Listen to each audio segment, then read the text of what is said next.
Alors ici, nous allons réaliser une texture de roche. Pour commencer, je viens sélectionner le noir et je vais rentrer des valeurs en RVB. Les valeurs sont 81, 82 et pour faire simple, 83. Je clique sur OK, je valide. Je sélectionne ma couleur d'arrière-plan. Je rentre ici des valeurs qui sont 124, 88, 53 et je clique sur OK. Je vais appliquer un filtre qui est le filtre nuage, donc menu filtre, rendu, nuage. Par-dessus mon nuage, je vais maintenant appliquer du bruit, donc menu filtre, bruit, ajout de bruit. Pour la quantité, je vais rentrer une valeur de 4%. Entre uniforme et gaussienne, je vais choisir gaussienne. Je vais laisser monochromatique coché et je clique sur OK pour valider.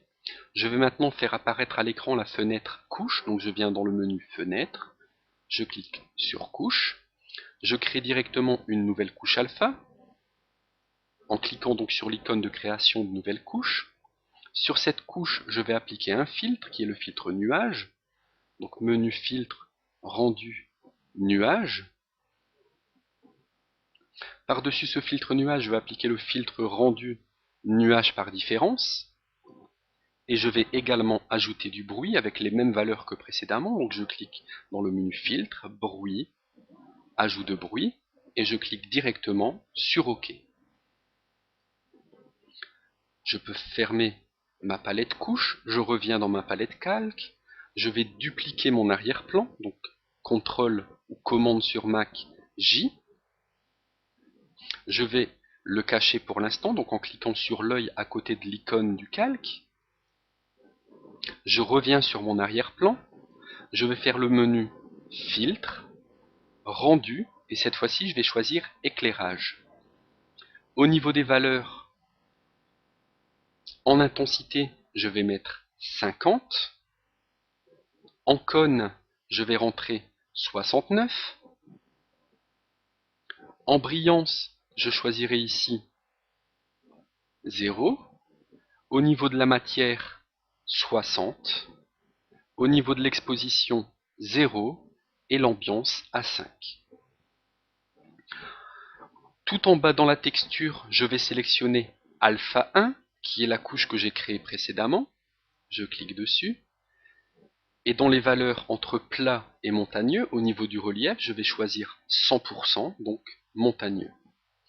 Je déplace un peu ma lampe, histoire qu'elle prenne tout mon document. Je clique sur OK pour valider. Je viens maintenant sélectionner le calque supérieur, je clique dessus, il est sélectionné puisqu'il est en bleu. Je vais le faire apparaître, donc je vais cliquer sur l'œil à côté de la vignette du calque. Sur ce calque maintenant, je vais rappliquer le même filtre, donc je viens dans le menu filtre, rendu, éclairage. Je vais appliquer les mêmes valeurs.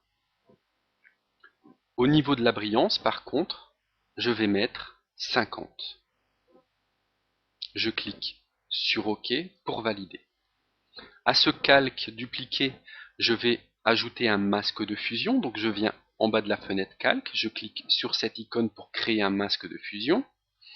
Je viens cliquer sur le masque de fusion. Je viens dans le menu filtre, rendu et nuage. Je reviens dans le menu filtre, rendu et je fais nuage par différence. À savoir que le masque de fusion permet, lorsqu'il est noir, de masquer et lorsqu'il est blanc, d'afficher. Ici, avec nos filtres nuages, on a masqué et affiché donc le calque supérieur de manière totalement aléatoire. Si on le coche ou le décoche, on voit un peu les effets, qui sont très faibles quand même parce qu'il y a beaucoup de noir. On va peut-être appliquer un filtre, CTRL F. Voilà, ici c'est un peu plus prononcé. Voilà. Et donc nous avons réalisé notre texture de roche.